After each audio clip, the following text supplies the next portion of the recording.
میاں اور بیوی دونوں کسی کام سے بازار جانے لگے تو بیوی نے گھر کا دروازہ بند کیا اور شوہر کے ساتھ چل پڑی کہ اچانک بیوی نے کوئی ایسی بات شوہر کے ساتھ کی جو شوہر کو پسند نہ آئی اور وہ غصے میں لال پیلا ہو گیا اور بیوی کو مارنے پر اتر آیا۔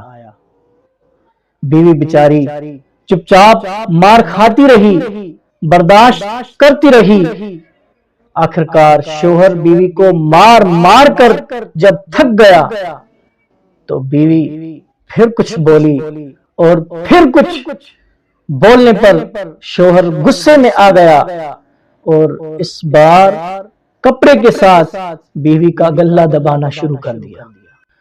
آخرکار بیوی بھی غصے کے ساتھ بولی، میں تیری شکایت کروں گی۔ بولا، جا جا جہاں مرضی شکایت کر، مجھے تیری پرواہ نہیں۔ بیوی دروازے کی طرف جب دوڑی تو جلدی سے اس نے دروازہ بند کر دیا، موبائل بھی چھین لیا اور کہا، اب تو کسی کو کال بھی نہیں کر سکتی، تو گھر سے باہر نکل کر تو دکھا، میں تیری ٹانگیں نہ توڑ دوں۔ بیوی بولی، دروازہ بند کرنے سے، موبائل چھین لینے سے کیا سارے راستے بند ہو گئے؟ نہیں نہیں، ایک راستہ اب بھی باقی ہے۔ اور اس کے بعد اس بیوی نے وضو کیا، وضو کرنے کے بعد جائے نماز اٹھا کر نماز پڑھنے لگی اور رو رو کے اللہ کی دربار میں دعا مانگنے لگی، دعا کرنے لگی۔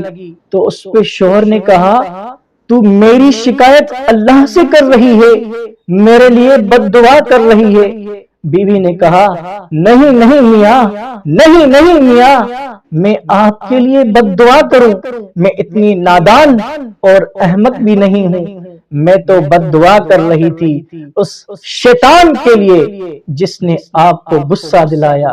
میں دعا کر رہی تھی آپ کے لیے کہ میرے اللہ میرے شوہر کو شیطان کے شر سے محفوظ فرما اور میرے شوہر کو لمبی زندگی عطا فرما۔ یہ سن کر شوہر بے حد شرمندہ ہوا اور معافی مانگنے لگا۔ میرے بھائیو، یاد رکھیں میاں اور بیوی جوانی میں لڑ کر زندگی گزارتے ہیں اور جب بڑھاپے میں آتے ہیں تو ایک دوسرے کی قدر ہوتی ہے، ایک دوسرے کا احساس ہوتا ہے۔ وہ کہتے ہیں نا، جب ایک دوسرے کا دکھ سمجھنے والا کوئی نہ ہو پھر یہ پچھتاوا ہوتا ہے کہ ہم نے زندگی کے کتنے حسین پل، کتنے خوبصورت پل نفرتوں میں گزار دیے۔